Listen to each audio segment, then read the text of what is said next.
సంవత్సరం న్యూయార్క్ నగరంలో Hudson river అనే ఒక రివర్ ఉంది. ఎవరికైనా తెలుసా? అది కొంతమంది యంగ్ పీపుల్ ఉన్నారు కాబట్టి వాళ్ళందరికీ తెలుసు. ఎవరు మర్చిపోలేని సంఘటన జరిగింది 2009 సంవత్సరంలో. ఈ హడ్సన్ రివర్ యొక్క ప్రత్యేకత ఏంటి, లేదా ఈ హడ్సన్ రివర్ ని ఇంకొక పేరుతో కూడా పిలుస్తారు. దాన్ని ఏమంటారంటే మిరకల్ అట్ హడ్సన్ అంటారు. ఈ నది ఒక ప్రత్యేకమైన నది. న్యూయార్క్ నగరం మొత్తం న్యూయార్క్ ఒక పెద్ద నగరం అయితే ఆ నగరాన్ని ఇంకా అందంగా చూపించడానికి ఈ నది రెండు విధాలుగా వెళ్ళిపోయే నది. చాలా అందమైన నది. అయితే ఆ రోజు 2009 సంవత్సరం ఒక దినాన్ని దీన్ని అద్భుతం జరిగిన నది లేదా మిరకల్ అట్ హడ్సన్ రివర్ అని పిలిచారు.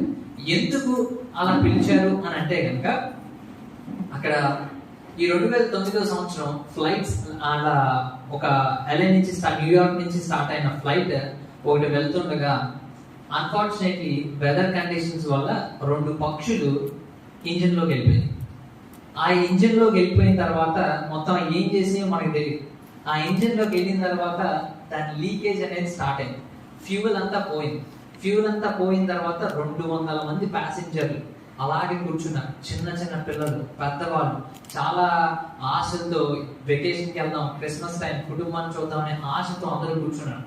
ఎక్కిన 10 నిమిషాలకే తెలిసిన విషయం ఏంటంటే అందరూ చనిపోతున్నారని తెలిసి పైలట్ అనౌన్స్ చేశారు, ఫ్యూయల్ పోయింది, మనది అయిపోయింది, సినిమా అంతా ఇంకా అయిపోయింది, మూసేయాల్సిందే అని అందరూ అనుకున్నారు. ఆ టైంలో ఏమైందంటే ఇంకా వాళ్ళకి ఫోన్ చేశారు కంట్రోల్ డిపార్ట్మెంట్కి, ఇలా సిచ్యువేషన్ అయింది, పెట్రోల్ లీక్ అయిపోయింది, ఏంటంటే వెనక్కి వచ్చేయమన్నారు. కానీ ఆ పైలట్ తెలుసు వెనక్కి వచ్చేంత ఫ్యూయల్ లేదు, వెనక్కి వస్తే కనుక మధ్యలోనే చచ్చిపోతాం, ఎక్కడ రోడ్డు మీద పడి ఇంకా అసలు బతికే ఆప్షనే లేదు. కానీ ఆ పైలట్ క్రైస్తవుడు అయ్యి దేవుని బలంగా నమ్మేము. ఆయన ఒక నిర్ణయం తీసుకున్నాడు. ఆ నిర్ణయం ఏంటంటే, ప్రభువా మీరు నాకు ఇచ్చిన అవకాశం ఇది, మీరు నాకు ఇచ్చిన ఉద్యోగం ఇది, మీరు నాకు ఇచ్చిన దాంట్లో నేను ఫుల్ ఫ్లెడ్జ్డ్గా నేను పనిచేస్తాను, మీరే ఏదైనా అద్భుతం చేయండి, నేను ఎలాగైనా నేను కాపాడాలని ఒక గొప్ప నిర్ణయం తీసుకొని అక్కడే ప్రార్థించి ఒక నిర్ణయం తీసుకున్నాడు. ఈ 2000 టన్నుల బరువు గల విమానాన్ని అమాంతంగా తీసుకొచ్చి ఏ బ్రిడ్జ్ మీద ల్యాండ్ చేస్తే ఏమవుతుందంటే రన్వే మీద కాకుండా ముక్కలు అయిపోయి కొన్ని 100 ముక్కలు అయిపోతాయి. అలాంటిది అక్కడే నది కనిపించింది, ఈ హడ్సన్ రివర్. ఆయన ఏమనుకున్నాడంటే నేను ఇది నదిలో అయినా ల్యాండ్ చేయాలి అని. నదిలో ల్యాండ్ చేయడం కూడా రిస్కే. 2000 టన్నుల బరువు గల విమానం 200 మంది ప్యాసింజర్లతో అమాంతంగా వచ్చి ఆ నీళ్ళలో ఐసీ బ్రిడ్జ్ మీద పడితే ముక్కలు అయిపోతుంది. అయినా కానీ దేవుడు ఆయన ద్వారా చేసిన అద్భుతం ఏంటంటే, ఆయన అందరితో అనుకున్నాడు, ఈ 200 మందిని నేను కాపాడాలి, వీళ్ళ లెగసీ నేను కాపాడాలి, దేవుడు నాకు ఇచ్చిన ఉద్యోగం, నేను దేవుడి పైనే భారం వేస్తాను, ఏదైతే అదైందని చెప్పి కంట్రోలర్స్ వాళ్ళెవ్వరి మాట వెనకుండా ప్రార్థించుకొని ఆ విమానాన్ని ఆ నది మీద సేఫ్గా ల్యాండ్ చేసి 200 కుటుంబాన్ని కాపాడినాడు ఈ పైలట్. దేవుని స్తోత్రం చెప్తాను.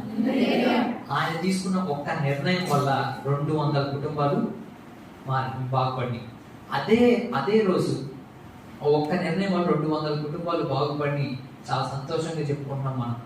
అదే రోజు అప్పటి నుంచే ఆ మేయర్ ఆ నదికి మిరకల్ అట్ హడ్సన్, అద్భుతం జరిగిన నది అని పెట్టారు. అది ఒక సంవత్సరం 2009 సంవత్సరం జరిగింది. కానీ ఎవరికి తెలియదు ఏంటంటే 2010 సంవత్సరం ఇంకొక సంఘటన జరిగింది. ఆ సంఘటన ఏంటంటే, ఒక లేడీ 5 పిల్లలతో ఉన్నారు. అయితే వాళ్ళ హస్బెండ్ వాళ్ళని మోసం చేశారు, మరి ఇంకా మొత్తం we don't know the whole story. అయితే వదిలేసి వెళ్ళిపోయాడు అని తెలిసిన తర్వాత ఈ 5 పిల్లల్ని ఎలా పోషించాలో తెలియట్లేదు.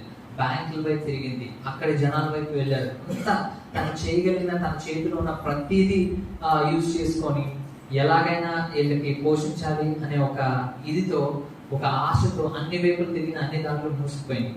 ఫైనల్లీ ఒక బ్యాంక్ వాళ్ళు వచ్చి మేము సపోర్ట్ చేస్తాం చదువులకి ఏంటి అన్నిటికి ఏంటి అని ఆవిడకి ఓకే చెప్పారు.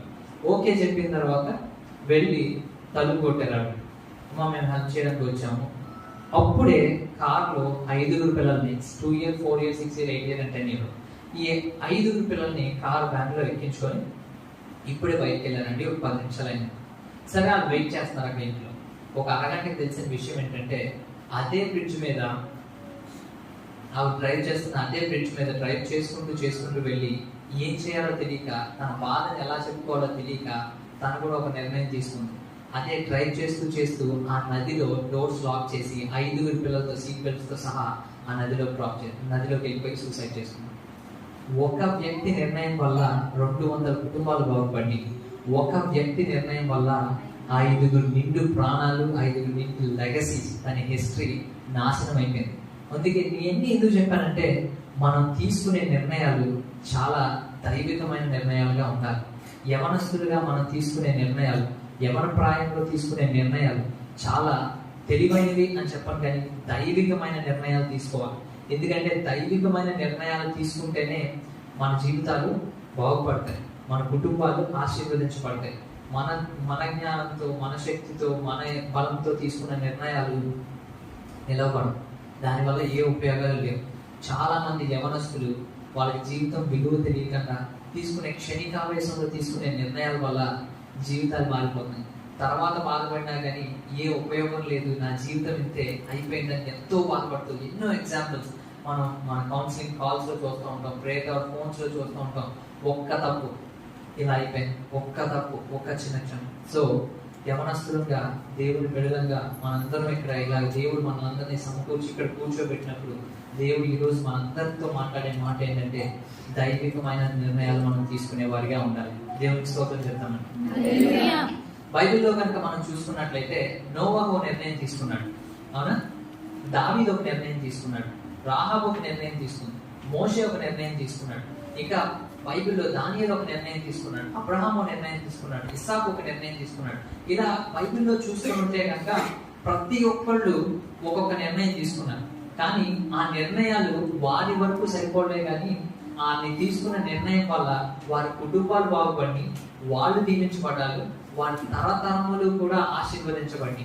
మనం కూడా ఇప్పుడు కొన్ని విషయాలు మన నోవాహు జీవితం నుంచి మనం చూసినప్పుడు మన నోవాహు ఏ విధంగా అయితే డెసిషన్ తీసుకున్నాడో, ఒక నిర్ణయం తీసుకున్నాడో, మనం కూడా మన జీవితాన్ని కట్టుకోవాలి, మనం కూడా మన జీవితాన్ని అందంగా మార్చుకోవాలని మనం కూడా అనుకుంటున్నప్పుడు, అలాంటి నిర్ణయాలే నోవాహు తీసుకున్న నిర్ణయం, అబ్రహాం తీసుకున్న నిర్ణయం, మోషే తీసుకున్న నిర్ణయం, ఇలాంటి నిర్ణయాలు మనం కూడా తీసుకోగలిగితే తప్పకుండా మన కుటుంబాలు కూడా దీవించబడతాయి, మన జీవితాలు ఆశీర్వదించబడతాయి, ఇతరులకు మాదిరికరంగా, సమాజానికి దీవెనకరంగా మనం దేవుడు చేస్తాడు. నమ్మిన వారందరూ దేవుడికి స్తోత్రం చెప్పండి. మొట్టమొదటిగా నోవాహు జీవితాన్ని చూద్దాం. ఎవరైనా సర్మన్ రాసుకుంటే title of the sermon is making godly decisions. దైవికమైన నిర్ణయాలు తీసుకోవాలి.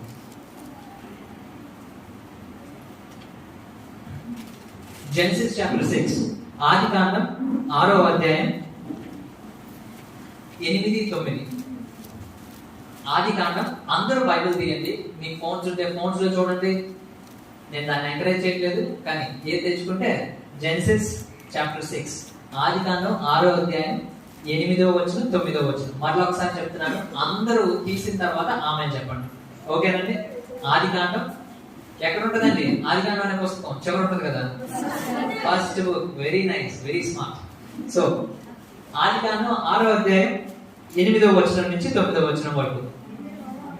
అయితే నోవాహు యెహోవా దృష్టి, నాతో పాటు చదవండి. అయితే నోవాహు యెహోవా దృష్టి యందు కృప పొందిన వాడాయను. నోవాహు వంశావళి ఇదే. నోవాహు నీతిపరుడును, తన తరంలో నిందారహితుడై ఉండెను. నోవాహు దేవునితో కూడా నడిచిన వాడు. దేవునికి స్తోత్రం చెప్తాం. ఇక్కడ ఈ 2 వచనాల్లో మనం చూసినట్లయితే కనుక నోవాహు ఏం పొందాడంటండి? అందరు నాతో మాట్లాడాలి. కొద్దిమంది ఉన్నారు కాబట్టి నాకు అన్ని కనబడుతూ ఉంటాయి. మీరు నిద్రపోయినా కనబడుతుంది, మీరు ఫోన్ చూస్తున్నా కనబడుతుంది. సో అందుకే నాతో మాట్లాడండి, నాకు కూడా కొంచెం ఎంకరేజింగ్ ఉంటుంది. ఆల్రైట్. సో నోవాహు ఏం పొందాడంటండి? దేవుని కృప పొందాడు. రెండోది ఏంటి? నోవాహు నీతిపరుడు, తన తరములో ఎవరంటండి? నిందారహితుడు. నోవాహు మూడోది దేవునితో కూడా నడిచినవాడు. ఇక్కడ నోవాహు తీసుకున్న నిర్ణయం ఏంటి? నోవాహు తీసుకున్న మొట్టమొదటి నిర్ణయం ఏంటి అని అంటే, నేను దేవునితో కూడా నడుస్తాను అనే నిర్ణయం తీసుకున్నాను. చాలా మందికి దేవుడితో కూడా నడుస్తాను అంటే లిటరల్ గా చెయ్యి పట్టుకొని నడుస్తాను అంటామేమో. అలా కాదు, కొన్ని లిటరల్ మీనింగ్స్ తీసుకోకూడదు. మనం దేవుడితో కూడా నడుస్తాను అని అంటే దాని అర్థం ఏంటంటే దేవుడితో సహవాసం కలిగి జీవిస్తాను, లేదా పరిశుద్ధమైన జీవితాన్ని జీవిస్తాను, లేదా టేకింగ్ గాడ్ సీరియస్లీ అన్నాం అనుకోండి. దాని అర్థం ఏంటంటే putting God first in every area of your life. నీ జీవితంలో దేవుడిని ముందు పెట్టుకొని ప్రతి విషయంలో తీసుకునే ప్రతి నిర్ణయంలో దేవుడిని ముందు పెట్టుకొని దేవుడిని సంప్రదించి దేవుడు ఏం చెప్తున్నాడో ఈ విషయం పట్ల అని కనుగొని దాని ప్రకారం చేసే వాళ్ళుగా మనం ఉండాలి. నోవాహు తీసుకున్న నిర్ణయం అదే. నోవాహు ఒక ఖచ్చితమైన నిర్ణయం తీసుకున్నాడు. ఏమనంటే నేను దేవుడితో కూడా నడుస్తాను, ఇంకా చెప్పాలంటే ఒక పరిశుద్ధమైన జీవితాన్ని జీవిస్తాను అనే నిర్ణయం తీసుకున్నాడు. మనం దేవుడితో నడవడం అని అంటే నీకు కొంచెం డిఫరెంట్ గా అనిపిస్తే కనుక పరిశుద్ధమైన జీవితాన్ని జీవిస్తాను అని నిర్ణయం తీసుకున్నాడు అని కూడా చెప్పొచ్చు. అయితే దేవుడితో నడుస్తాను అని అనడం మంచి విషయమే, కానీ ఇంకో క్వశ్చన్ ఉందండి. దేవుడితో నడుస్తాను అన్నాడు, దేవుడితో నడిచిన వాడు అని ఉంది, ఆ నిర్ణయం తీసుకున్నాడు. కానీ ఏ సిచ్యువేషన్ లో ఆ నిర్ణయం తీసుకున్నాడు? నోవహు దేవుడితో నడవాలని ఫిక్స్ అయ్యి దేవుడితో నడుస్తానని నిర్ణయం తీసుకున్నాడు, కానీ ఏ సందర్భంలో తీసుకున్నాడు అది తెలియాలంటే మనం అదే అధ్యాయంలో జెనసిస్ చాప్టర్ 6 వర్సెస్ 5 and 7, ఆదికాండం 6వ అధ్యాయం 5 నుంచి 7 వచనాలు చదువుదామండి ఒకసారి. మనం అందరూ కలిసి, నరుల చెడుతనము భూమి మీద గొప్పదనియు వారి యూహలను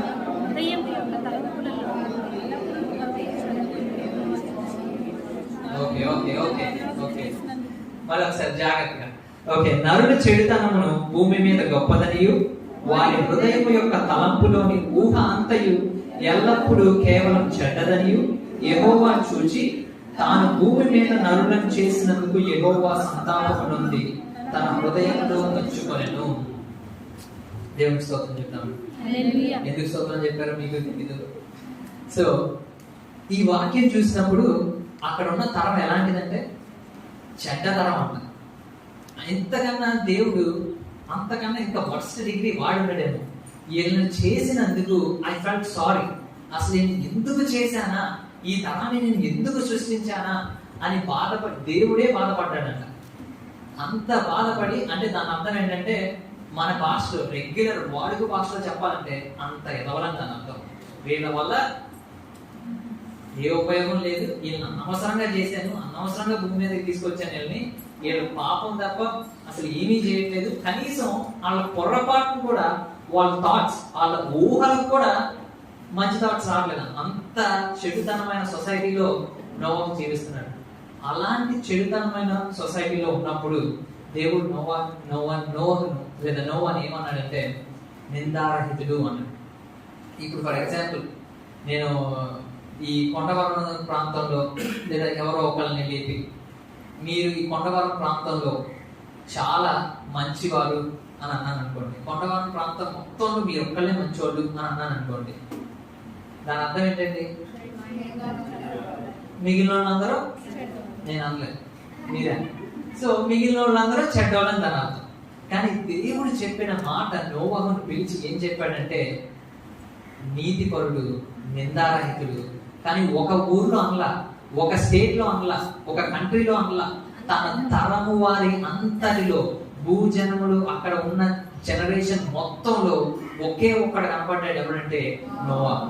అతను ఎందుకు కనపడ్డాడు దేవునికి అంటే కనుక ఏ తప్పు చేయలేదనక దేవుని వైపు ఉండి దేవునితో నడుస్తాను, దేవునితో సహవసిస్తాను, దేవునితో పరిశుద్ధమైన జీవితాన్ని జీవిస్తాను అని ఒక నిర్ణయం తీసుకున్నాడు. ఆ నిర్ణయం బట్టి అని మనం చూసుకోవచ్చు.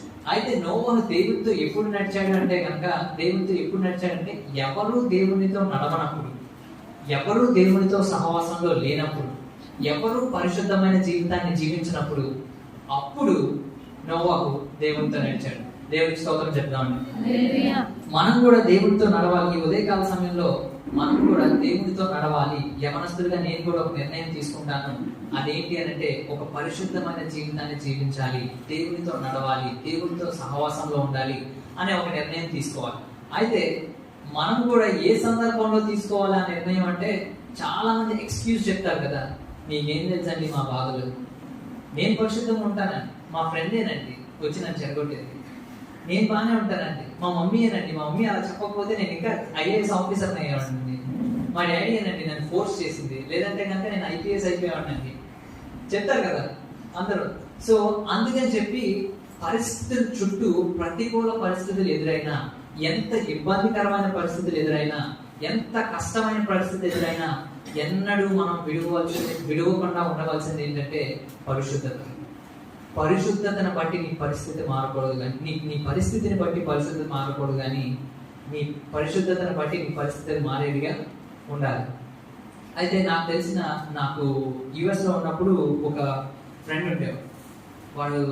ఆయన కూడా మంచి పాస్టర్, మాకులాగే యవన ప్రాయంలో దేవుని సేవకు వచ్చాడు, దేవుని సేవ చేస్తున్నాడు, ఒక మెగా చర్చ్లో మంచి బలంగా వాడబడుతున్న దైవజనుడు. అలాంటి దైవజనుడు 32 years అనుకుంటా అతనికి. అతను ఆల్ ఆఫ్ ఎ సడన్ వాళ్ళ భార్య డ్రైవింగ్ చేస్తూ చనిపోయారు. చనిపోయిన తర్వాత 1 year ఆయనకి బాధ ఏం చేయాలో తెలియదు, ఎవరి దగ్గరికి వెళ్ళాలో తెలియదు. ఆ బాధకి అప్పటి వరకు పరిశుద్ధంగా జీవించిన అతను ఏం చేయాలో, ఎలా ఈ బాధని ఓవర్కమ్ చేయాలో తెలియక ఏం చేశాడంటే వెంటనే సిగరెట్ అలవాటు పడ్డాడు. దాని తర్వాత ఇంకొక ఫ్రెండ్ వచ్చి, నీకు ఆ బాధ పోవాలంటే, నిద్ర పట్టాలంటే కొంచెం డ్రింకింగ్, కొంచెం ఆల్కహాల్ అలవాటైంది, దాని తర్వాత డ్రగ్స్ అలవాటైంది, దాని తర్వాత ఆ డ్రగ్స్ ఇంజెక్షన్స్ వరకు వెళ్ళి దాని తర్వాత పొర్నోగ్రఫీ అలవాటైంది. ఇలా ఒకదాని తర్వాత ఒకటి అలవాటయ్యి దేవునికి దూరంగా వెళ్ళిపోయాడు. ఇప్పుడు అతను తీసుకున్న ఆ నిర్ణయం వల్ల ఒక హియరింగ్ పోయింది, అతనికి ఓవర్ డోస్ చేసుకోవడం వల్ల కంటి చూపు పోయింది, చెవులు వినికిడిపోయింది. తీసుకున్న ఆ బాధని ఎలా ఓవర్కమ్ చేయాలో తెలియక అదే సిచ్యువేషన్ ఇంకొక జీవితంలో మా ఫ్రెండ్కి జరిగింది. అది వాళ్ళ వైఫ్ చనిపోలేదు కానీ బ్రేకప్ అయింది. ఆ బ్రేకప్ అయిన సిచ్యువేషన్లో ఎంత కష్టమైనా కానీ నేను దేవునితోనే నిలబడతాను, నేను దేవునితోనే నడుస్తాను, నాకు ఎవరు అక్కర్లేకపోయినా దేవుని ప్రేమ చాలు అని దేవుని దగ్గరికి వచ్చి నేను పరిశుద్ధమైన జీవితాన్ని జీవిస్తాను, ఎవరు ఏది చెప్పినా నేను వినను, ఏది అలవాటు చేసినా చేసుకోనని చెప్పి దేవుని సన్నిధిలో మోకరిల్లి కన్నీటితో ప్రార్థన చేసి ఇబ్బంది పడ్డాడు. 1 నెల 2 నెలలు ఇబ్బంది పడ్డాడు. కానీ ఇప్పుడు అతను మనం చూసే అమెరికాలో టాప్ లీడింగ్ పాస్టర్. ఇలా గొప్ప గొప్ప పాస్టర్లు, బిజినెస్ మ్యాన్లు అయినోళ్ళు దైవికమైన నిర్ణయాలు తీసుకున్న వాళ్ళే. సో మన జీవితంలో మన కష్టం వచ్చినప్పుడు దేవుని వదిలేసేవాడుగా ఉండకూడదు. మన కష్టం వచ్చినప్పుడు అదేదో దేవుని అప్పున్నవాళ్ళు అడుగుతాం, నాకు ఈ కష్టం ఎందుకు ఇచ్చావు, అదే ఆయన ఏదో నీకు అప్పు ఉన్నాడు అనుకుంటా. అలాగే ఆయన దగ్గరికి వెళ్ళేటప్పుడు నేను రోజు చర్చకు వస్తున్నాను కదా, రోజు దశభాగం ఇస్తున్నాను కదా, రోజు నేను 2 hours ఇస్తున్నాను కదా, ఏంటి ఆయన ఏదో మీకు ఏదో అప్పు ఉన్నట్టు, ఏదైనా కొంచెం చెడుగా లేదంటే ఏదైనా మీకు అనుకోకుండా ఉన్నప్పుడు వేరేగా ఏదైనా జరిగింది అనుకోండి, అప్పుడు ఇంకా చూడండి దేవుడితో దెబ్బలాడేది. ఆ పాస్టర్ గారు మామూలుగా కూడా దెబ్బలాడరు, మళ్ళీ దేవుడు కూడా భయపడతారేమో, అంతలా దెబ్బలాడతారు దేవుడితో. అలాగే కష్టాలు వచ్చినప్పుడు దేవునికి దూరంగా అయిపోవడం కాదు, దేవునికి దగ్గరగా జీవించి ఆయన పాదాల మీద పడి ఆయన పాదాల మీద వేడుకొని, ప్రభువా నాకు సహాయం చేయండి ప్రభువా, నాకు మీరు తప్ప ఇంకా వేరే దిక్కు లేదు ప్రభువా, మీరే నాతో ఉండండి, నాకు విలువ లేని నా జీవితానికి విలువ దయచేసింది మీరే, నాకు ప్రేమ అంటే ఏంటో తెలియదు అప్పుడు ప్రేమ చూపించింది మీరే అని చెప్పి ఒక గొప్ప దైవికమైన నిర్ణయాలు తీసుకునేవారిగా మనం ఉండాలి. దేవునికి స్తోత్రం చెప్తాం. తీసుకుంటారే వాళ్ళ ఆ దైవికమైన నిర్ణయం తీసుకుంటానన్న వాళ్ళందరూ దేవునికి స్తోత్రం చెప్పండి ఒకసారి. పరిశుద్ధమైన జీవితాన్ని జీవిస్తానన్న వాళ్ళందరూ దేవునికి స్తోత్రం చెప్పండి. నా పరిస్థితి ఏదైనా కానీ నేను దేవునితోనే జీవిస్తాను, దేవునితోనే నడుస్తానన్న వాళ్ళందరూ దేవునికి స్తోత్రం చెప్పండి. మీ వాయిస్ తగ్గిపోతుందండి, అడిగే ప్రతి ఒక్కొక్కసారి ప్రస్తుతం గట్టిగా అందరూ చెప్పారు, దాని తర్వాత మెల్లిమెల్లిగా డౌన్ అవుతుంది. మీకు ఎంత కష్టం వచ్చినా కానీ ఏదైనా కానీ దేవుడు మీ అందరితో ఇవాళ ఒక మాట మాట్లాడుతున్నాడు, మిమ్మల్ని ఎన్నడూ విడువడు ఎడబాయడు. నేను నమ్మే దేవుడు గొప్ప దేవుడు, నేను నమ్మే దేవుడు నిజమైన దేవుడు, అబద్ధమైన దేవుడు కాదు.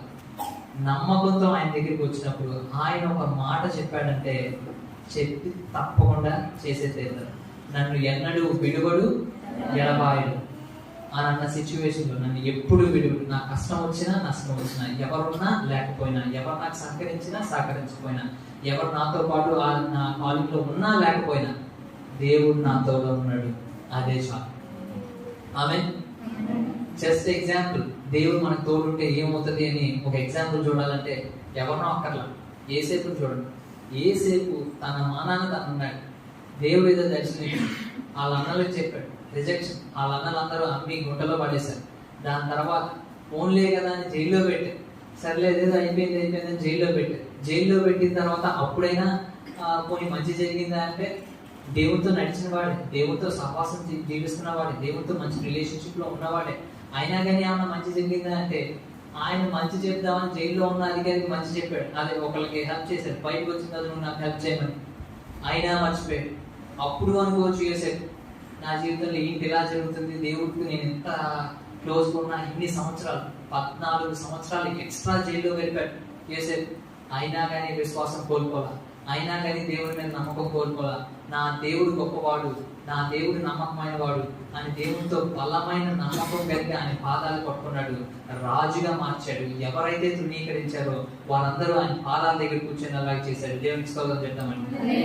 ఈ ఉదయకాల సమయంలో మీ జీవితంలో మీ కష్టాలు, మీ బాధలు, మీ నష్టాలు నాకైతే ఏమున్నాయో నాకు తెలియదు, కానీ సమస్తము ఎరిగిన దేవుడు ఎప్పుడైతే మీరు ఆయన పాదాల దగ్గరికి వచ్చి మీ కమిట్మెంట్, మీ లాంగ్ టర్మ్ కమిట్మెంట్ రిలేషన్షిప్ ఎప్పుడైతే దేవుడితో బలంగా ఉంటుందో అప్పుడు మీ పరిస్థితులు మారిపోతాయి. మీ పరిశుద్ధతని బలంగా ఎప్పుడు దాన్ని పట్టుకొని పరిశుద్ధమైన జీవితాన్ని జీవిస్తానని ఒక గొప్ప నిర్ణయం తీసుకుంటారో అప్పుడు వెంటనే మీ యొక్క పరిస్థితులు మారిపోతాయి. నా పరిస్థితులు మారిపోతున్నాయి అన్న వాళ్ళందరూ దేవునికి స్తోత్రం చెప్పండి. హల్లెలూయా. ఇంకా కొన్నిసార్లు మనం నిర్ణయాలు తీసుకునేటప్పుడు గుంపు, పక్కన ఉన్న గుంపు ఉంటుంది. వాళ్ళు ఏమనుకుంటారు, నేను పొరపాటున ఇప్పుడు నేను ప్రార్థనకి వెళ్ళిపోతే వాళ్ళు ఏమనేసుకుంటారు, తీకి ఒక్కసారి ఒక అధ్యాయం చదివేస్తే వీళ్ళందరూ ఏమనేసుకుంటారు. అలాంటి గుంపు లేదా? ఉంది కదా. సో ఖచ్చితంగా అని చెప్పారు. సో అలాంటి గుంపే ఇక్కడ నోవాహు కూడా ఎదురైంది. అలాంటి గుంపే ఆ చుట్టూ ఉన్న గుంపుతో నోవాహు తీసుకున్న నిర్ణయం. ఆ గుంపు అంతా ఒకవైపు ఉంటుంది, నేను ఒక్కడనే ఒకవైపు ఉంటాను.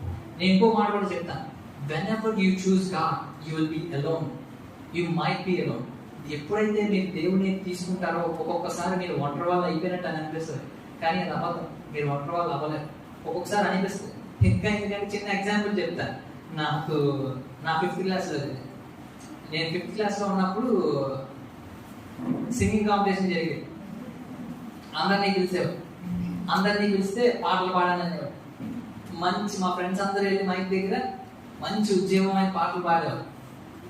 ఆ ఉద్యమం వేరు, ఇంకో బీట్ ఉంటుంది దానికి. అవన్నీ పాడేవారు. పాడిన తర్వాత నన్ను పాడమనేవారు. పాస్టర్ గారి పిల్లలు ఏం పాడతారు, యేసునందే రక్షణ మనకు అని అలా పాడుతున్న టైంలో అందరూ ఆపేసి నన్ను అలాగే వెరైటీగా చూశారు. సో వాళ్ళందరికీ నేను వెంటనే బ్యాగ్ విసిరేసి ఇంటికి వచ్చేసి, మీరందరూ నాకు ఇలాంటి పాటలు నేర్పించారు, నేను సినిమా పాట పాడి నేను సినిమాలో అలా పాడితే నాకు చాలా క్రేజ్ వచ్చేది, మీ వల్ల నా పరుగు పోయింది, అందరి వల్ల నా పరుగు పోయిందని బ్యాగ్ విసిరేసాను. వాళ్ళకి విసిరేస్తే మా డాడీ నాకు ఆ రోజు క్లియర్గా చెప్పింది ఏంటంటే, వాళ్ళు కాదా నువ్వు కాదా కదా, వాళ్ళు కదా, మనం వాళ్ళు మార్చాలి, వాళ్ళ వల్ల మనం మారిపోకూడదు అని చిన్ననాటి నుంచే నా హృదయంలో ఒకటి బలంగా నాటారు. ఏంటంటే, whenever we choose Christ, you will be real. దేవుణ్ణి చూస్ చేసుకున్న ప్రతిసారి నువ్వు కొంచెం వింతగానే కనబడతావు, కానీ దేవునికి ఇష్టడిగా మారుతావు. నేను జనాలకి నచ్చే కంటే దేవునికి నచ్చడం నాకు ఇంపార్టెంట్. నీకు జనాలు కావాలా, దేవుడు కావాలి, రెండే ఆప్షన్స్. క్రిస్టియన్ లైఫ్లో గ్రే ఏరియా ఉండదండి. Either that or this. అటైనా ఉండు, ఇటైనా ఉండు. నేను దేవుని స్థుతిస్తానండి, కానీ నాకు కొంచెం క్యాస్ట్ ఫీలింగ్ ఉందండి. దేవుని స్థుతిస్తానండి, కాకపోతే నాకు కొంచెం బూతులు మాట్లాడే అలవాటు ఉందండి. దేవుణ్ణి ఆరాధనకి వెళ్తానండి, కాకపోతే అప్పుడప్పుడు సినిమా హాల్కి కొంచెం అది కూడా అలవాటు ఉందండి. పార్టీలకి వాటికి వెళ్ళే అలవాటు కూడా ఉందండి. గ్రే ఏరియా లేదండి. అటా ఇటా ఏదో ఒకటి ఫిక్స్ అయ్యి మధ్యలో ఉంటే ఇటు కాకుండా పోతాను. దేవుడే చెప్పి, నేను చెప్పలేదు మధ్యలో ఉంటే ఉమ్మేస్తాను. అవునా? అలా మధ్యలో ఉన్న వాళ్ళందరూ దేవునికి స్తోత్రం చెప్పండి ఒకసారి. దేవునికి స్తోత్రం. ఎవరు లేనందుకు అందరూ పెట్టన్నారు. సో నేను ఎందుకు చెప్పానంటే, మనం మధ్యలో ఉండేవారిగా కాదు. ఈ రోజు నిర్ణయం తీసుకోండి. దేవునితో నడుస్తావా, జనాలతో ఉంటావా? ఎవరి దగ్గర ఉంటావు, ఎవరి వైపు ఉంటావు? ఈ ఉదయకాల సమయంలో ఉన్న వాళ్ళందరూ ఆ నిర్ణయం తీసుకోవాలనే వారిగా ఉంటారు. రెండోదిగా మనం చూసుకున్నట్లయితే, నోవాహు తీసుకున్న మరో నిర్ణయం ఏంటి అని అంటే కనుక, ఆదికాండం 6వ అధ్యాయం 22వ వచనం చూద్దాం. ఆదికాండం 6వ అధ్యాయం 22వ వచనం. అందరూ తీశారండి. దేవుడు అతనికి ఆజ్ఞాపించిన ప్రకారం యావత్తు చేసెను. అదే ఆదికాండం 7వ అధ్యాయం 5వ వచనం చదువుదాం. తనకు యెహోవా ఆజ్ఞాపించిన ప్రకారం నోవాహు యావత్తు చేశాను. ఏం చేశాడంటే అండి? యావత్తు చేశాను అంటే దాని అర్థం ఏంటండి? వెరీ స్మార్ట్ పీపుల్ కొండవరం. యావత్తు అంటే totally, no partial obedience, completely fully obedience, పూర్తి విధేయత. దేవుని చెప్పండి అందరూ ఒకసారి, పూర్తి విధేయత. గట్టిగా, పూర్తి విధేయత. Very nice.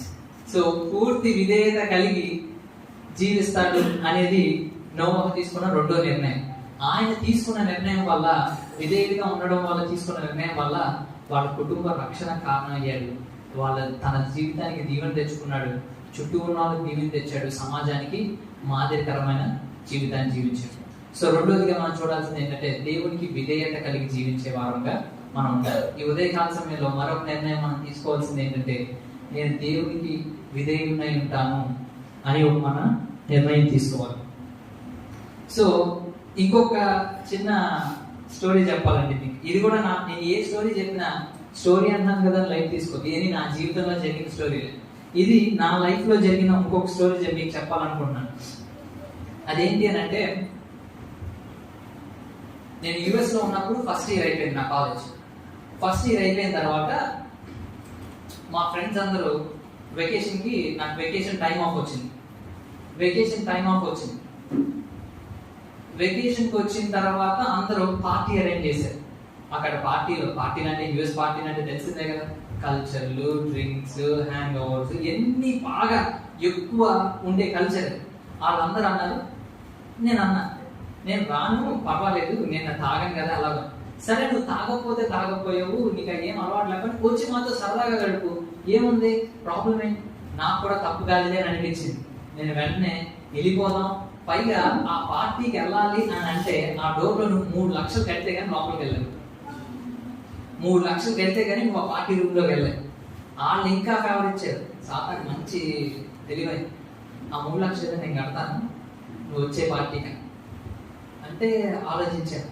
ప్రభా, ఇంత మంచి ఆపర్చునిటీ, హాలీవుడ్ లో ఉన్న సెలబ్రిటీలు అందరూ ఇక్కడే ఉంటారు, వాళ్ళతో ఫోటోలు దిగొచ్చు, వాళ్ళతో ఇలా చేయొచ్చు, ఇలా ఎన్ని మాట్లాడచ్చు, మన మినిస్ట్రీ కూడా డబ్బులు అడగచ్చు కావాలంటే, ఇది మీ మినిస్ట్రీ పని మీదే అని నా మైండ్ లో చెప్పుకొని ప్రార్థన చేసుకుంటే దేవుడు నాతో పూర్తిగా ఒక మాట మాట్లాడేది ఏంటంటే, అక్కడికి నువ్వు వెళ్ళద్దు, అది నీ స్థానం కాదు అని. ఇంతలో వేరే ఫోన్ వచ్చింది. మా ఫ్రెండ్ వాళ్ళు చర్చ్ ఓపెన్ చేసుకున్నారు. ఐజాక్, చర్చ్ ఓపెన్ చేసాము, నువ్వు రావాలి, వచ్చి నీ సాక్ష్యం పంచుకోవాలి. ఎప్పుడు సాక్ష్యాలు పంచుకోవడమే, ఎప్పుడు ఇదే కదా, పార్టీకి వెళ్దాంలే అని అనుకొని మళ్ళా ప్రార్థన చేసుకున్నాను. మళ్ళా క్లియర్ గా దేవుని స్వరం విన్నాను ఏంటంటే, నువ్వు వాడి దరిదాపుల్లో కూడా వెళ్ళకూడదు. సరే అని చెప్పి, ప్రభా ఓకే ప్రభా, నువ్వు చెప్పింది నీకు వినాలి, నేను ఇంకా నేను ఆజ్ఞాపిస్తాను ఫుల్ గా.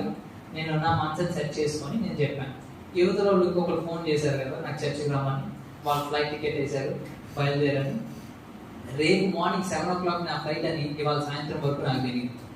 అలాంటి సమయంలో నేను ఇవాళ 7 o'clock నీ ఫ్లైట్ అని తెలియగానే వెంటనే నా బ్యాగ్ అన్ని చదువుకొని రాత్రి నిద్రలేదు, వెంటనే డ్రైవ్ చేసుకొని వెళ్ళాను. డాలస్ లో ఎప్పుడు వర్షం పడదు, ఆ రోజు ఫుల్ వర్షం పడింది. సరే ఎట్లాగైతే నేను ఫ్లైట్ క్యాచ్ చేశాను, వెళ్ళాను. దాని తర్వాత దాని కనెక్టింగ్ ప్లేన్ మిస్ అయిపోయింది. ఆ వర్షం వల్ల కనెక్టింగ్ ప్లేన్ మిస్ అయిపోయింది. ఏంట్రా బాబు, ఏంటి ప్రభా, నువ్వే ఎలా ఉన్నావు, ఏంటి ఎన్ని అవరోధాలు వస్తున్నాయి, ఏంటి అని అనుకున్నాను. అయినా కానీ నేను దేవుడితో ప్రార్థించి, నువ్వు చెప్పావు, నేను చేస్తాను, నేను అటు వెళ్ళను, ఇటే వెళ్తాను అని నేను అలాగే కూర్చున్నాను. ఎయిర్ హోస్టెస్ వచ్చి ఫ్లైట్ అంతా ఫుల్ అయిపోయిందండి, ఓన్లీ ఒక సీట్ ఉంది. సర్లే ఇందులో పడేయండి, నేను వెళ్ళాలి అర్జెంట్గా, ఇక్కడ ఎయిర్పోర్ట్ 3 గంటల నుంచి వెయిట్ చేస్తాను అని అంటే చివరిన మొత్తం ఫీల్ అయిపోయింది. మధ్యలో అనుకుంటా, మధ్యలో ఒక్క సీటు, నా పక్కన పండు ముసలాడు ఉంది, ఆడు పక్కన పడేసారి తీసుకెళ్ళి. సరే నేను అక్కడికి వెళ్ళగానే కూర్చున్నాను. వీడు రాత్రి అంతా నిద్రలేదు, ఇప్పుడు వీడు మాట్లాడితే నాకు కోపం వచ్చేస్తుంది, నేను పడుకోవాలి అని చెప్పి ఏం మాట్లాడానో పడుకుంటాను. ఫుల్ ఫ్లైట్ అంతా పడుకుంటే ఎయిర్ హోస్టెస్ ఇంకో 10 minutes we're going to land in Spokane అన్నారు. Okay, very nice. ఇంకో 10 నిమిషాలు ఈవిడ వైపు ఇలా తిరిగి, ఓ ఫ్లైట్ అప్పుడే ల్యాండ్ అయిపోయింది, చాలా తొందరగా వచ్చిందండి అన్నాను. అంటే నువ్వు బయట అంతా నిద్రపోయావు కదా, నీకు అలాగే అనుకున్నాను. సరే అంటే అయిందని చెప్పి, కానీ ఆవిడ ఒక మాట తెలుసు, నువ్వు ఎవరో నాకు తెలియదు, నువ్వేం చేసావో నాకు తెలియదు, కానీ నీ కాలేజ్ ఫీజు కట్టుకోవడానికి నువ్వు డబ్బుల కోసం బాధపడుతున్నావు అని నాకు తెలిసింది. దేవుడు నాతో మాట్లాడాడు, నేను ఎప్పుడు ఇంత క్యాష్ క్యారీ చేయలేను అని చెప్పి 5 లక్షల రూపాయలు క్యాష్ నాకు ఆ రోజు నా చేతిలో అలా క్యాష్ పెట్టి వెళ్ళిపోయింది ఆవిడ. దేవుడికి స్తోత్రం చెప్తాం. ఒకసారి అలా అందరు ఏంటి నిజమైన మీకు డబ్బులు వస్తే నాకేంటి. సో నేను ఈ మాట ఎందుకు చెప్పానంటే, విధేయత కలిగి జీవించిన ప్రతి ఒక్కరికి దేవుడు మీ అవసరాలు తీరుస్తారు. విధేయత కలిగి జీవించడం, దేవునికి విధేయత కలిగి జీవించడం మనం నేర్చుకోవాలి. ఆ రోజు నాకు డబ్బులు వచ్చినాయని నేను ఆనందపడలా, నా కాలేజ్ ఫీజు కవర్ అయిందని నేను ఆనందపడలా. నేను ఎప్పటి నుంచో దేవుడికి ప్రార్థన చేస్తున్నాను. ఆల్రెడీ నాకు 3 లక్షలు అయిపోయినాయి అక్కడ ఫీజుకి, నాకు ఇంకా డబ్బులు లేవు. మా నాన్నగారికి ఫోన్ చేస్తే డబ్బులు అయిపోయాయి బాబు, వెనక్కి వచ్చి అన్నారు. నేను ప్రార్థన చేసుకుంటున్నా, రోజు భాషలతో ప్రార్థన చేసి, ప్రభువా నాకు సహాయం చేయి, నేను ఎలాగైనా ఈ కోర్స్ కంప్లీట్ చేయాలి, నాకు మీరే సహాయం చేయండి అన్నప్పుడు ఒక తెలియని వ్యక్తి ద్వారా దేవుని నేను అనుభవించగలిగాను. నాకు డబ్బులు వచ్చినాయని ఆనందం కంటే దేవుని నా జీవితంలో నేను అనుభవించాను.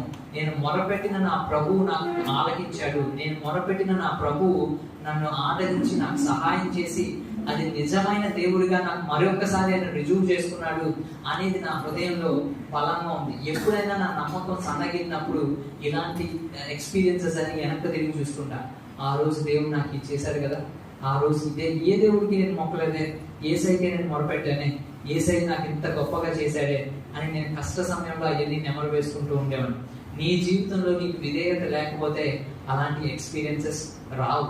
నువ్వు ఎప్పుడైతే దేవుడి కోసం ఒక స్టెప్ తీసుకుంటావో, ఒక నిర్ణయం తీసుకుంటావో, ఒక్క అడుగు ముందేస్తావో, దేవుడు నీ కోసం 100 అడుగులు ముందేస్తాడు. ఈ ఉదయకాల సమయంలో మీకున్న అవసరం ఏంటో నాకు తెలియదు, మీకున్న ఇబ్బంది ఏంటో నాకైతే తెలియదు, కానీ ఎప్పుడైతే దేవుడి పట్ల నమ్మకం కలిగి ఒక ముందరికి వేసి నేను పూర్తిగా మీకు విధేయుడిగా ఉంటానేసాయా అని ఒక నిర్ణయం తీసుకుంటే, నాకు ఏ విధంగా అయితే దేవుడు సహాయం చేశాడో, నాకు సహాయం చేసిన దేవుడే మీ జీవితంలో మీకున్న అవసరాన్ని బట్టి సహాయం చేయను గాక. దేవునికి స్తోత్రం చెప్పండి. ఇక్కడ కూడి వచ్చిన ప్రతి ఒక్కరికి మీ అవసరతను తెలిసిన దేవుడు మీ అవసరతను కూడా తీర్చే దేవుడు. ఆయన కోరుకునేది మీ నుంచి నా నుంచి ఏంటంటే విధేయత కలిగి జీవించాలి. విధేయత కలిగి జీవిస్తానన్న వాళ్ళందరూ దేవునికి స్తోత్రం చెప్పండి. ఇంకొక విషయం కనుక మనం చూసినట్లయితే, 3వ విషయం, నోవాహు చేసిన పని వల్లనే, నోవాహు తీసుకున్న నిర్ణయం వల్ల తన కుటుంబం రక్షించబడింది. హెబ్రీయులకు రాసిన పత్రిక 11వ అధ్యాయం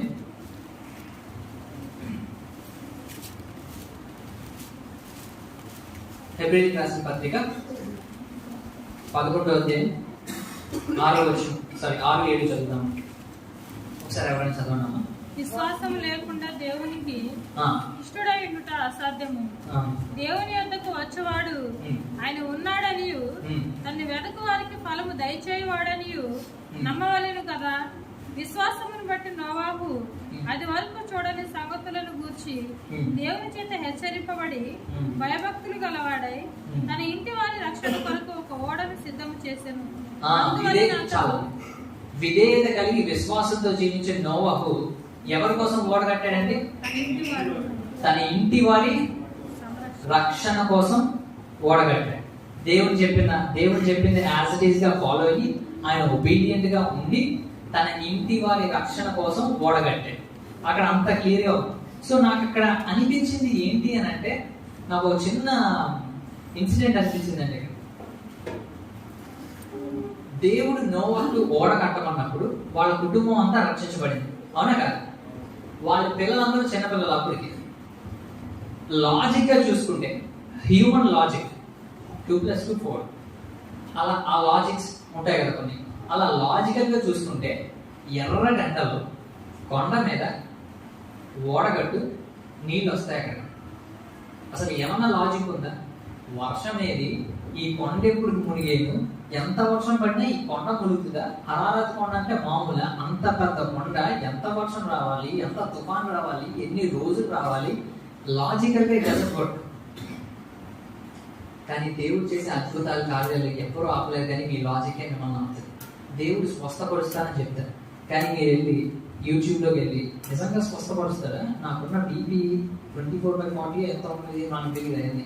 అవన్నీ అనాలిసిస్ చేసి దాని తర్వాత దేవుడు మీకు స్వస్థత ఇస్తానన్నప్పుడు అవి నమ్మకంగా డాక్టర్ రిపోర్ట్స్ అవి పక్కన పెట్టుకొని, డాక్టర్ కూడా అంత చూడటం, మనం అనాలిసిస్ చేసినట్టు అంత చూసి మనకి ఏదో ఎంబీబీఎస్ ఎఫ్ఆర్సీఎస్ చదివినట్టు లైన్ టు లైన్ చదివేసి, అమ్మా బీపీ ఎంత ఉందా వెంటనే యూట్యూబ్, షుగర్ ఎంత ఉందా యూట్యూబ్, ఇంకేదో క్యాన్సర్ ఆల్సర్. నేను ఎవ్వరికి ఏమి ప్రవచించట్లేదు అయ్యేమి, కానీ చెప్తున్నా, అందరు డయాగ్నోస్ చేసేది ఏంటంటే తెలిసేసుకోవాలి, ఏదో చేయాలి, అంత క్లియర్గా డయాగ్నోస్ చేస్తారు. అదేదో ఒక్కసారి దేవుడి వాక్యం తెలిసి, దేవుడి వాక్యం మీద విశ్వాసం ఉంచి, ఏమీ కాదు నాకు, నేను దేవుని వాక్యాన్ని ప్రతిరోజు నెమరు వేసుకొని దేవుడు నాకు తోడుంటాడు, నన్ను విడువడు అని మీరు ఆ రిపోర్ట్స్ ని పరీక్షించిన విధానంగా దేవుని వాక్యాన్ని పరీక్షిస్తే మీకున్న రోగాలన్నీ పోతే దేవునికి స్తోత్రం.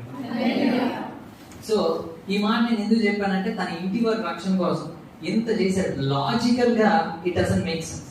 లాజికల్ గా మన రిపోర్ట్స్ అన్ని ఒకటి చెప్తాయి, కానీ ఎప్పుడైతే సూపర్ న్యాచురల్ థింగ్ మీ జీవితంలో జరగాలి అంటే, ఎప్పుడైనా ఒక గొప్ప విషయం మీ జీవితంలో జరగాలంటే, మీ లాజిక్ పక్కన పెడితే దేవుని నమ్మితేనే, పూర్తి విశ్వాసం కలిగితేనే అది జరుగుతుంది.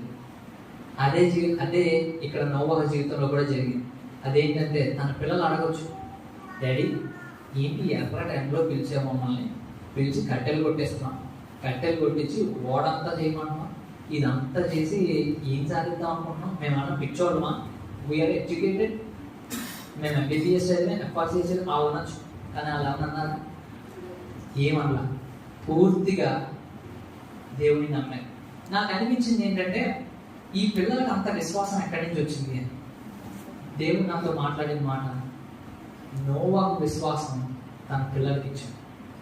ఈరోజు తల్లిదండ్రులు పొలాలు ఇవ్వాలి, స్థలాలు ఇవ్వాలి, బ్యాంక్ బ్యాలెన్స్లు ఇవ్వాలి, ఆడి కార్ ఇవ్వాలి, రేంజ్ రోవర్ లైఫ్ ఇవ్వాలి, దుబాయ్లో పెద్ద హోటల్ ఇవ్వాలి. ఇది మంచి అకార్డింగ్ టు స్టాండర్డ్ లివ్, ఇంత మంచిగా మనకి ఇవ్వాలి. లేదా మనం 10th క్లాస్ ఇంటర్మీడియట్ చదువుతుండగా లెక్కలేస్తారు, ఇక్కడ ఉన్న పొలాలన్నీ కొని, అది ఫస్ట్ అబ్బాయికి, ఇది సెకండ్ అబ్బాయికి, అది థర్డ్ అబ్బాయికి, ఫోర్త్ ఇవ్వడమే ఇదే.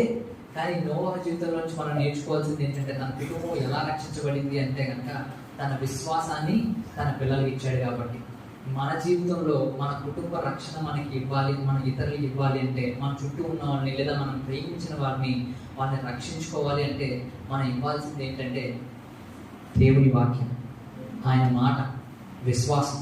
మన విశ్వాసాన్ని ఇతరులకు పంచేవారుగా ఉండాలి. అంతేగాని మన డబ్బులు అది దాన్ని చూసి అవన్నీ మీరు ఇవ్వచ్చు కాక, కానీ అవేమీ వాళ్ళని రక్షించలేవు.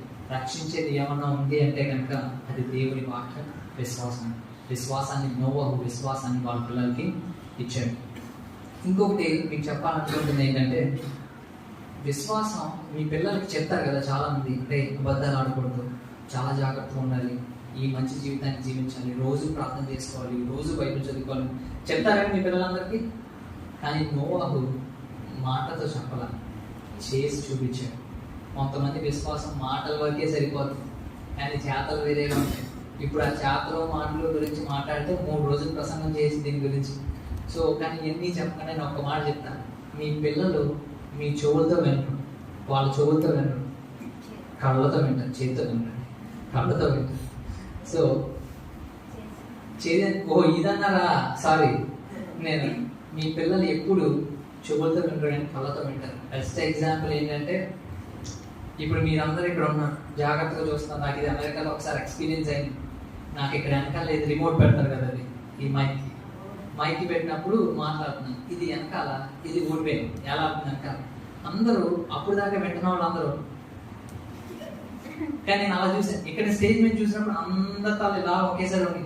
దాని తర్వాత అర్థమైంది, ఓహో నేను చెప్పేది నా మాట మీద కాన్సన్ట్రేషన్ లేదు, చూపుల మీద, అది చూసి వింటారు. అలాగే మీ పిల్లలు కూడా మీరు ఎంతైనా చెప్పండి, మీరు చేయకపోతే వాళ్ళు వినరు. రోజు ప్రార్థన చేసుకోవాలరా అని చెప్పండి, కానీ మీరు ప్రార్థన చేసుకోవడం వాళ్ళు చూడకపోతే ప్రార్థన చేయరు. రోజు వాక్యం చదవండిరా, కానీ మీరు బైబిల్ తీయకపోతే నేను రే అబద్ధాలు ఆడకండిరా అని చెప్తారు పిల్లలకి. మళ్ళీ అదే నోట్తో అప్పుడు ఎవరైనా వచ్చారు, మీ ఇంట్లో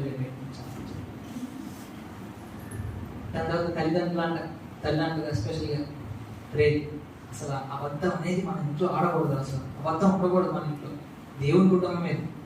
సరే ఈ చీర కొనుక్కున్నాను మీ డాడీ చెప్తే సో చెప్పేది ఒకటి, చేసేది ఒకటి. Your walk should match the talk. మీరు ఏదైతే చెప్తే చేసేవాళ్ళగా ఉండాలి, లేదని చెప్పండి అసలు. ఎందుకంటే కన్ఫ్యూజ్ కిడ్స్ అయిపోతారు వాళ్ళందరూ. ఒకటి చెప్తున్నారు, ఒకటి చేస్తున్నారు, ఏంటి మీకు ఇదేది చూపించారు. వాళ్ళు కూడా ఎదిగిన తర్వాత మీరు ఎన్నైనా ఇవ్వచ్చు, మీరు డబ్బులు ఇవ్వండి, ఏదైనా ఇవ్వండి, కానీ వాళ్ళని మాత్రం మీరు బ్రతికించుకోలేరు.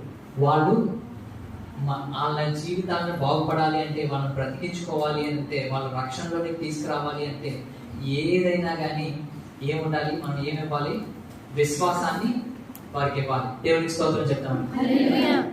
చివరిదిగా నేను ఏం చెప్పాలనుకుంటున్నానంటే, నోవహ జీవితాన్ని కనుక చూసుకుంటే, Noah had a long term commitment with God. దేవుడితో ఒక లాంగ్ టర్మ్ కమిట్మెంట్. చాలా మంది షార్ట్ టర్మ్ కమిట్మెంట్స్ ఉంటాయి. బాగానే ఉన్నసేపు బాగానే ఉంటుంది, కొంచెం తేడా వస్తే పీస్ అవుట్, నేను వెళ్ళిపోతున్నాను. కానీ చివరి వరకు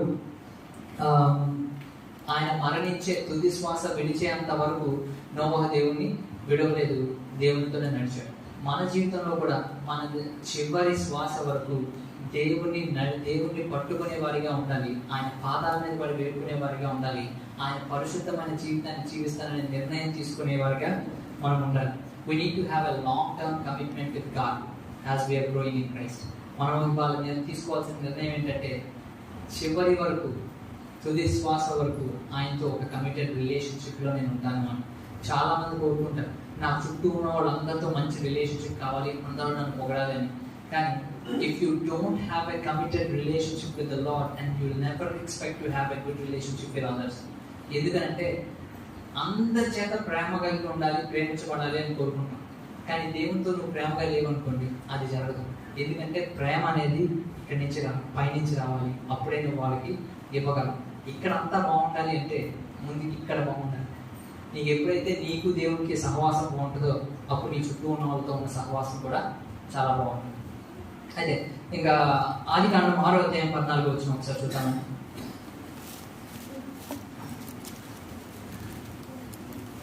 ఆదికాండం 6వ అధ్యాయం 14 వచ్చిన చిలిసారకపు మ్రాడుతో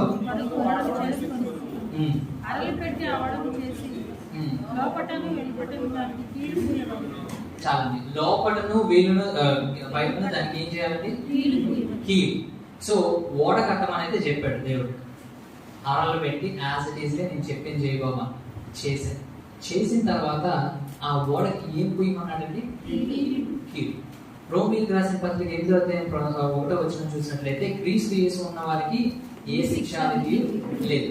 ఈ 2 వాక్యాలు చదివాం కదా, ఈ రెండింటికి ఒక మంచి క్లియర్ డిస్టింక్షన్ ఉందండి.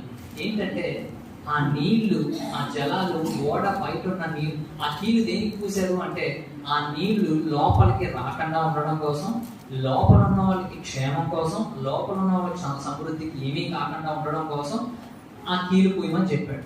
కానీ మనం నూతన నిబంధనలో మనం చూసుకున్నట్లయితే, క్రీస్తు యేసే మనకు ఆ ఓడ. నేను ఆ లిటరల్గా ఓడ అని నేను చెప్పను, కానీ క్రీస్తే మనకు రక్షణకు ఆధారం. ఎవరైతే క్రీస్తులో ఉంటారో వాళ్ళకి ఏ శిక్ష విధియు లేదు.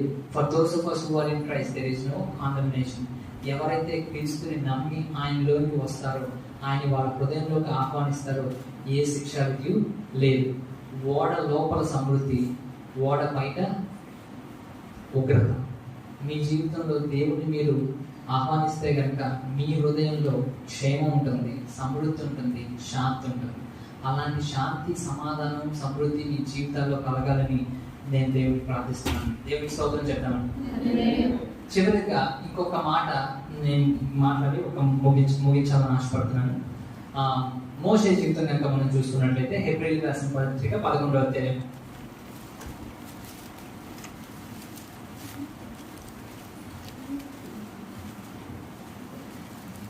11వ అధ్యాయం 23వ వచనం.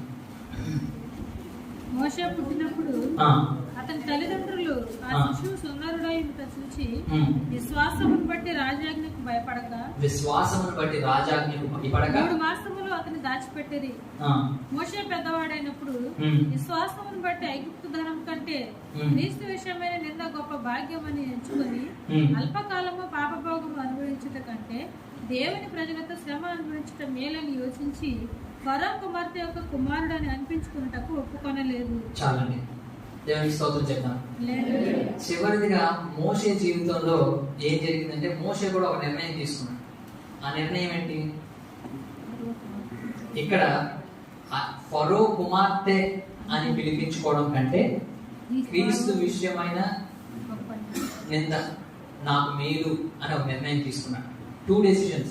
Noah had to take 2 decisions. అయితే అటైనా ఉండాలి, అయితే ఫరో ధనము ఆగి చూసి అటైనా టెంట్ అయ్యి అటైనా ఇల్లు ఉండాలి, లేదా క్రీస్తు విషయమైన శ్రమైనా పడాలి. కానీ మోషే తీసుకున్న నిర్ణయం ఏంటి అని అంటే కనుక, అది ఏదైనా నాకు అనవసరం. ఫరో కుమారుడు అంటే దాని అర్థం ఏంటంటే రాజు తర్వాత రాజు సిచ్యువేషన్. అక్కడ ఉన్న అన్ని నెక్స్ట్ మోషేకే వస్తాయి. ధనము, ఐగుప్తు బంగారము, ఐగుప్తు వజ్రాలు, ఇవన్నీ ఒక కింగ్ తర్వాత ప్రిన్స్ ప్లేస్ లో ఉన్న మోషే తీసుకున్న నిర్ణయం ఏంటంటే, నాకు ఏవి వద్దు, దేవుడి ప్రజలతో కలిసి నేను శ్రమ పడటమే నాకు మేలు అని అనుకొని తీసుకున్న నిర్ణయం. ఆ నిర్ణయం అసలు అది తీసుకున్నప్పుడు నాకు చాలా ఆశ్చర్యం అని అనిపించింది. కానీ ఆయన తీసుకున్న ఒక నిర్ణయం తర్వాత, ఆయన తీసుకున్న నిర్ణయం మన 2000 సంవత్సరాల తర్వాత కూడా ఆ నిర్ణయం గురించి మనం మాట్లాడుకుంటాం. ఆయన తీసుకున్న నిర్ణయం వల్ల మన ఆత్మీయ జీవితాలు బలపడి ఎంతో మందిని రక్షించాడు, తన కుటుంబాన్ని, తనతో ఉన్న వారందరినీ రక్షించాడు. మన జీవితంలో కూడా కొంతమంది డబ్బులకి లోబడి, లేదా ఐగుప్తు ధనానికి, అక్కడంటే ఐగుప్తు ధనం, ఎక్కడంటే పేచెక్స్, డబ్బులు, బంగారం, వీటికి లోబడి దేవుడిని విడిచిపెట్టేవారు లేదా యవనస్తులు. కొంచెం పేచెక్ ఎక్కువ వచ్చిందంటే, 500 ఎక్కువ వచ్చింది అంటే కనుక 5 సార్లు గుడి మానేసేవాడు లేదా మన చర్చలో, అంటే ఇక్కడ లేకపోవచ్చు, బయట ఉంటారు. అలాగే డబ్బులకి ఆశపడి దేవుని పిలుపుని, దేవుడు మీ పైన ఉంచిన కాలింగ్ని అమ్మేసుకునేవాడిగా ఉండకూడదు. దేవుడు మీ పట్ల ఒక ప్రణాళిక కలిగి ఉన్నాడు. దేవుడు మీకు విలువ పెట్టాడు. ఆ విలువను గుర్తించి ఆ విలువకి తగిన జీవితాన్ని మనం జీవించేవారుగా మనం ఉండాలి. నా జీవితంలో మళ్ళీ ఇలాంటి స్టోరీనే ఒకటి జరిగింది. నా భాస్కర్ చెప్పినట్టుగా నేను అమెరికాలో 7 ఏళ్ళు ఉన్నాను. నా కాలేజ్ అంతా అక్కడే అయింది. కాలేజ్ అయిపోయిన తర్వాత నాకు ఒక ఫోన్ కాల్ వచ్చింది, ఉద్యోగం వచ్చింది అక్కడే అసిస్టెంట్ పాస్టర్ కింద.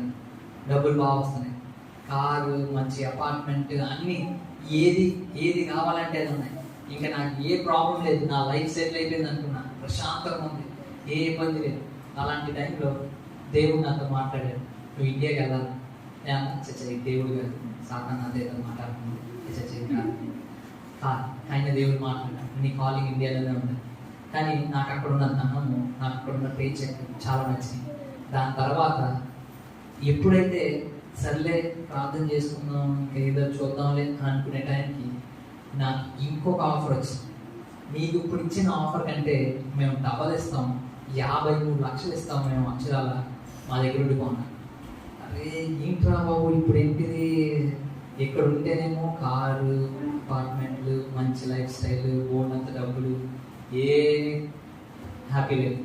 ఇండియాకి వెళ్తే ఇప్పుడు మళ్ళీ అదే గుంపు, మళ్ళీ అదే ఇది, ఏంటి వెళ్దామవుతా అని దేవుడు నాతో సూటిగా మాట్లాడిన మాట, నువ్వు ఐగుప్తు ధనం ఎంచుకుంటావా, నన్ను ఎంచుకుంటావా, నీకు అది కావాలా, నేను కావాలా. కానీ అప్పటికి నాకులాంటి కొంతమంది స్టబర్న్ మైండ్స్ ఉంటారు, కొంతమంది స్టబర్న్ మైండ్స్ అంటారు. వాళ్ళు ఏంటంటే వాడు చెప్తే వెంటనే అర్థం కాదు. దేవుడు వాళ్ళతో మాట్లాడుతూ ఉన్నాడు, వాళ్ళతో మాట్లాడితే అప్పుడు అర్థం అవుతుంది. నేను 2వ టైప్ అలాంటి టైప్. అయితే నాకు ఒక ఇన్సిడెంట్ జరిగింది. అలాగే వచ్చిన తర్వాత, ప్రభువా, a truth of the matter shall be confirmed by 2 or 3 witnesses.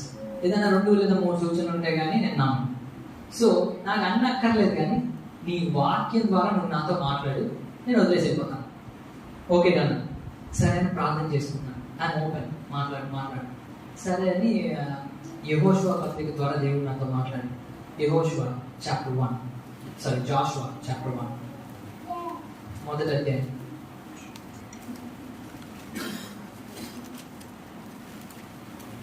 యెహోషువ గ్రంథం మొదటి అధ్యాయం.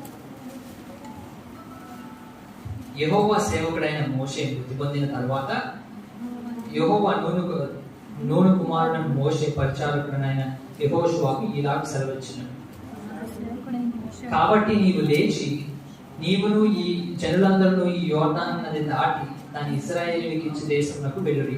నేను మోషేతో చెప్పినట్లు మీరు అడుగుపెట్టు ప్రతి స్థలము మీకు ఇచ్చుచున్నాను. దేవుని స్తోత్రం. సో ఈ 3 వాక్యాల ద్వారా దేవుడు నాతో మాట్లాడాడు.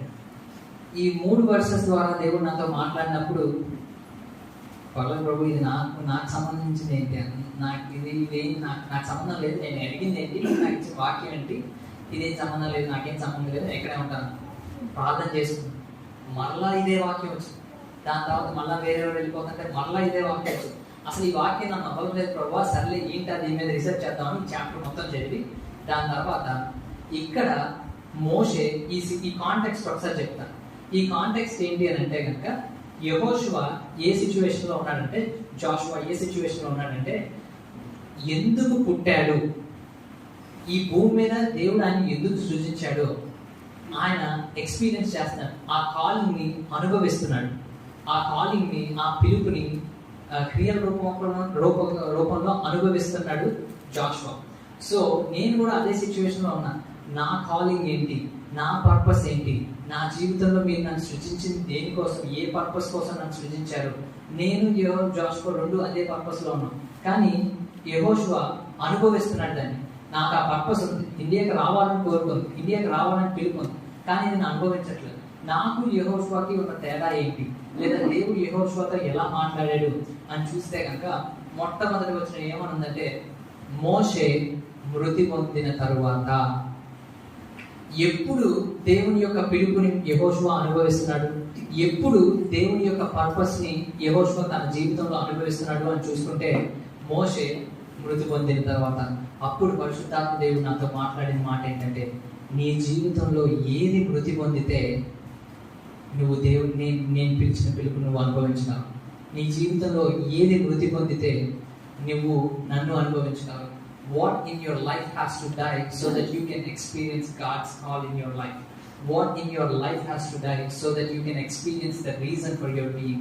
What in your life has to die so that you can experience the very existence of your being? మీరు మీ జీవితంలో, నేను మిమ్మల్ని అందరినీ కూడా అడిగేది అదే ప్రశ్న.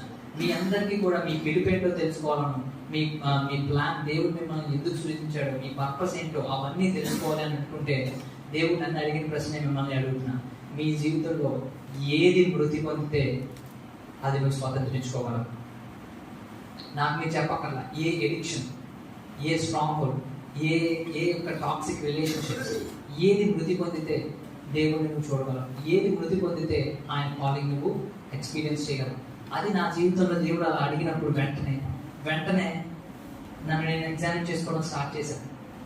ఇంకా ఏమైనా ఎడిక్షన్స్ ఉన్నాయా నాకు, లేదా ఇంకా ఏమైనా తప్పు చేస్తున్నానా, లేదా ఇంకేమన్నా ఇదా అని వెంటనే.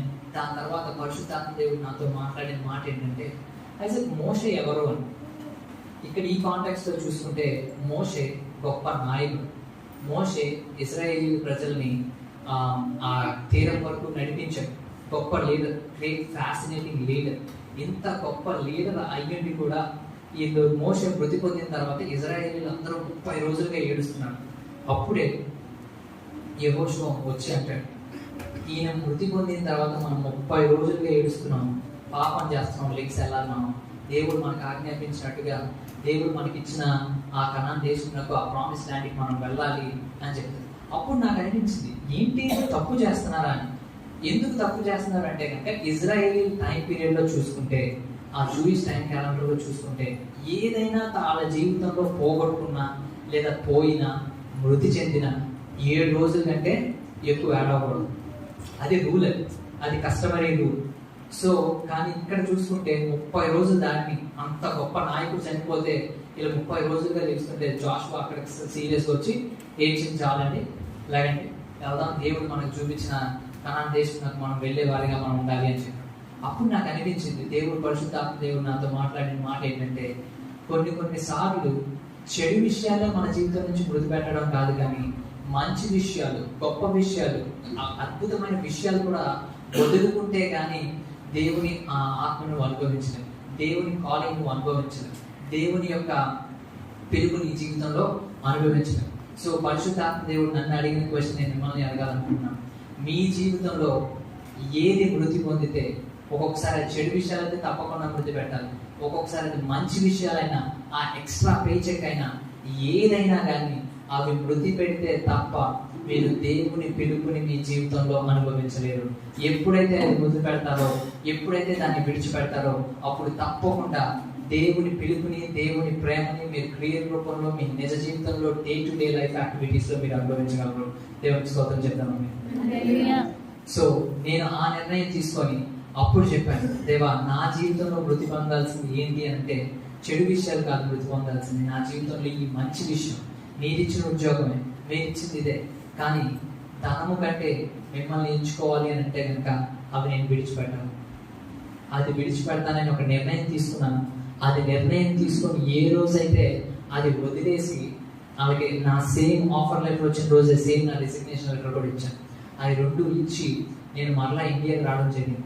వచ్చినప్పటి నుంచి దేవుడు నన్ను ఎంత బలంగా వాడుకుంటున్నాడో నేను ఎంతగానో దేవుడికి కృతజ్ఞతాస్తుతులు చెల్లిస్తున్నాను. నేను ఎప్పుడు అనుకోవాలా ఒక బైబిల్ కాలేజ్లో టీచర్గా పనిచేస్తాను, ఎప్పుడు అనుకోవాలా ఇలాగా యూత్ ప్రీచింగ్స్ చేస్తాను, ఎప్పుడు అనుకోవాలా ఒక చర్చ్ పాస్టర్ అవుతానని, ఎప్పుడు అనుకోవాలా ఒక టీవీ ఛానల్లో మాట్లాడతానని, ఎప్పుడు అనుకోవాలా ఇంత బలంగా వాడబడతానని. కానీ ఈ రోజు దేవుడు నాకు సహాయం చేసి ఇంత బలంగా వాడుకుంటున్నాడు అంటే దానికి కారణం ఏంటంటే కేవలం ఒక నిర్ణయం. ధనము కంటే మిమ్మల్ని నేను అనుభవించాలి అనే ఒక నిర్ణయం నా జీవితాన్ని మార్చేసింది. ఈ రోజు ఇక్కడ కూడి వచ్చిన ప్రతి ఒక్కరికి కూడా నేను చెప్పేది ఏంటంటే, తీసుకునే నిర్ణయాలు తెలివిగా, దైవికమైన నిర్ణయాలు తీసుకోండి. దేవునికి పూర్తి విధేయత కలిగి జీవించే నిర్ణయాలు తీసుకోండి.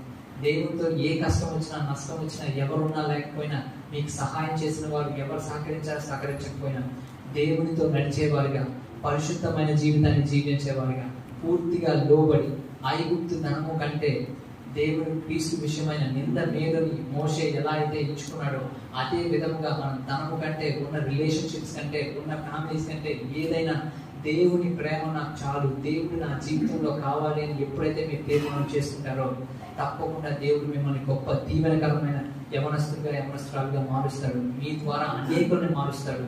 మీ కుటుంబ రక్షణకి మీరే నాంది పలుకుతాడు. మీ సమాజానికి ఒక గొప్ప దీవెనకరంగా దేవుడు మిమ్మల్ని మార్చిపోతున్నాడు. నమ్మిన వారందరూ దేవునికి స్తోత్రం చెప్పండి. కళ్ళు మూసుకున్నట్లయితే చిన్న ప్రార్థన చేస్తున్నాం. సరే లేచి నిలబడినట్లయితే చిన్న ప్రార్థన చేస్తున్నాం.